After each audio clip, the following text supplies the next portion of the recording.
It's game day. New Yorkers brace for a make-or-break game of Knicks basketball at Madison Square Garden.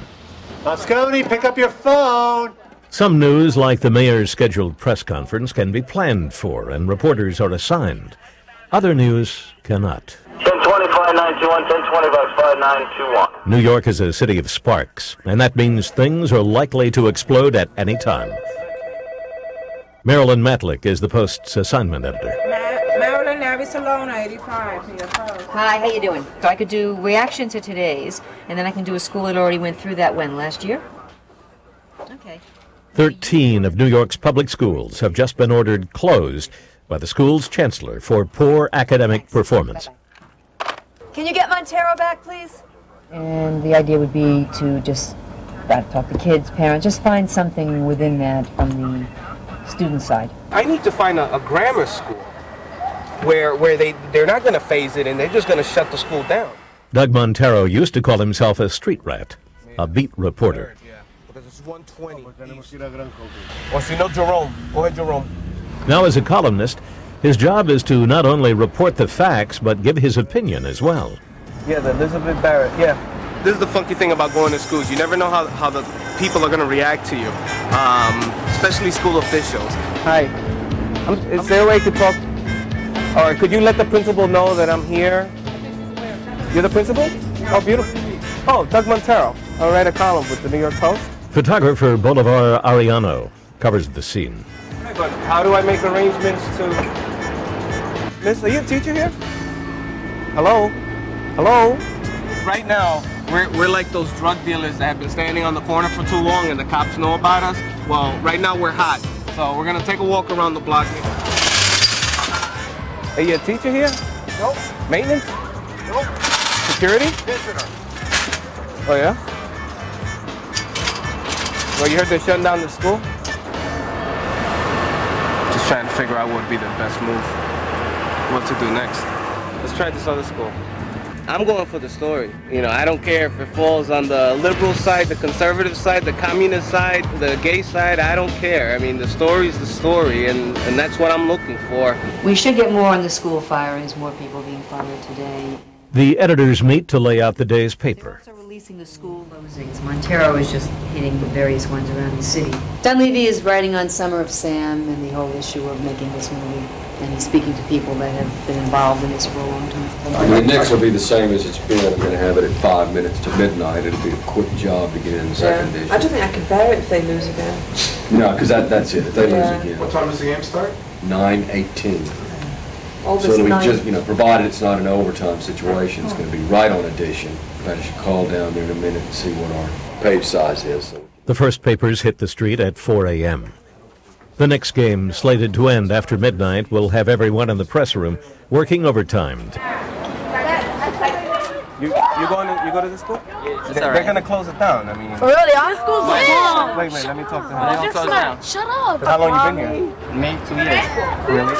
Okay, how old are you, sir? I'm 14, I'm a senior, and I love this school. Because of this school, it pursued me to be a lawyer. I have a big mouth, and I used to be like an attitude problem, but now, she made me get English, I want to be a lawyer. I still don't have a column. Keep going until the story's done. Yeah, I could eke something out, but I don't think it's, anything good. I just have to kind of keep poking.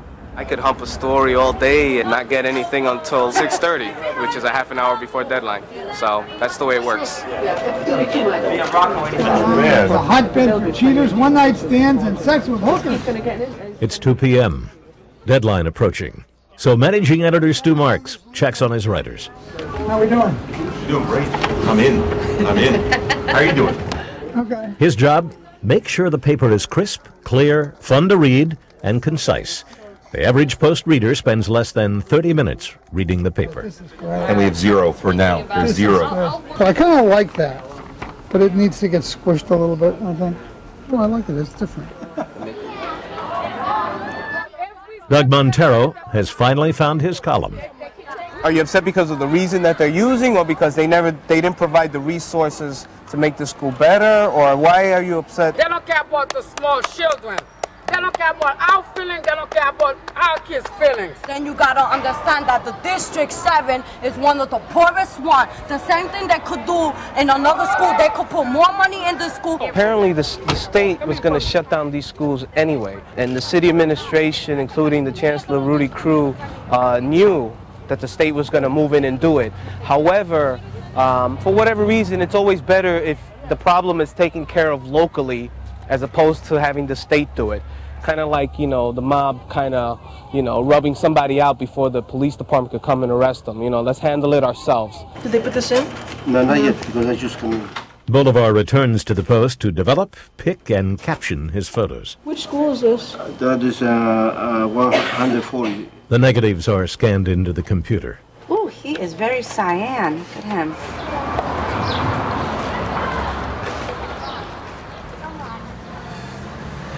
This is a car seat, bucket seats. It's actually very comfortable. You kind of have to write where you get a chance to write, or think where you have a chance to think. I'll probably spend more time trying to figure out how the hell I'm going to start the column than I'm going to do in writing the column. Like the old days of the front page, notes are phoned into the rewrite desk. I got Montero. The city appointed a tough, take charge woman named, and I'm going to spell it for you. Ready? There, you son of a... Lost him. We got to get another phone. He's on a payphone. It's got like a carnival ride in the background. I can hardly hear a word he's saying. These Bronx phones, I'm telling you. No cell phones here, just a payphone. You back? Yes. At 2 other Bronx schools facing the axe.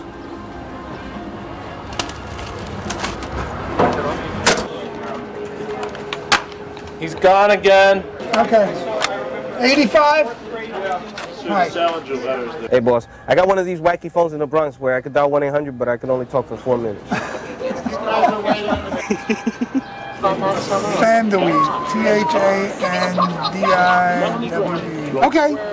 Talk to you tomorrow. All right.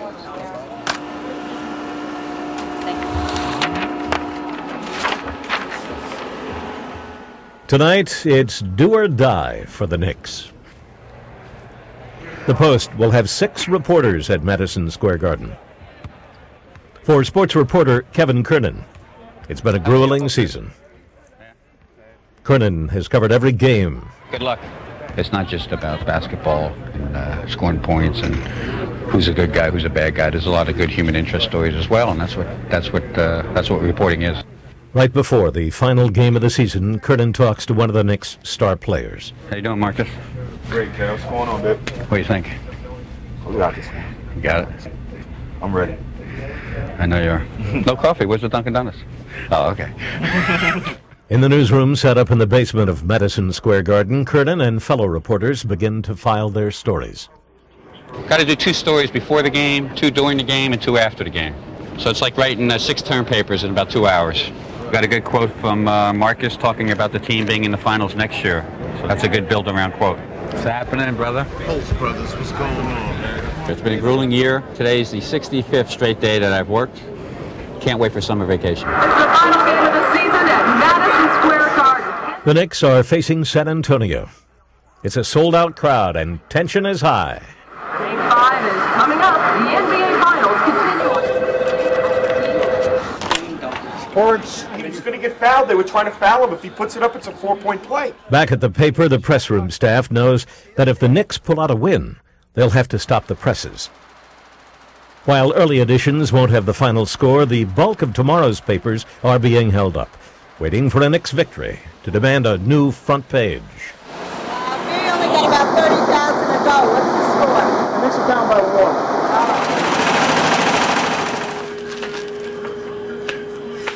Joe, you gave me Wilbur's, right? Yes. I haven't found one good Houston shot. I marked them 1. They were marked 1. Everyone watches the clock. Call the guys and tell them not to reload their film here, okay? At one point, they got to make a real quick basket. When he changes the paper. With seconds remaining, the game ends, but the Knicks have lost. Oh, man. That was it. The Spurs celebration began. It's lost. So we won't have to put an ad on. Just ended now, so. Oh, all right. Probably a lock up late. Okay. Go regular. All right, thank you. Yeah. Bring his, man, get that out of my face, man. Pat, are you proud of the job your teammates did? Pat, are you proud of the job they did? Leave it alone right now, baby. Okay. He had tears in his eyes. In the locker room at the Garden, disappointed players confide to Kernan. Regardless of what may go on in life, when you're a family, you're going to have tough times and difficult situations. Before I ask this question, but since I can, what do you think the chances are of a repeat title for the Spurs? I don't even want to talk about that right now. Spurs. And the final headline is written. I would just say Spurs win championship, that's all. Well, we always have the Yankees. It's been a long year. And the players will be in Cancun on Monday, and I'll be writing a draft advance.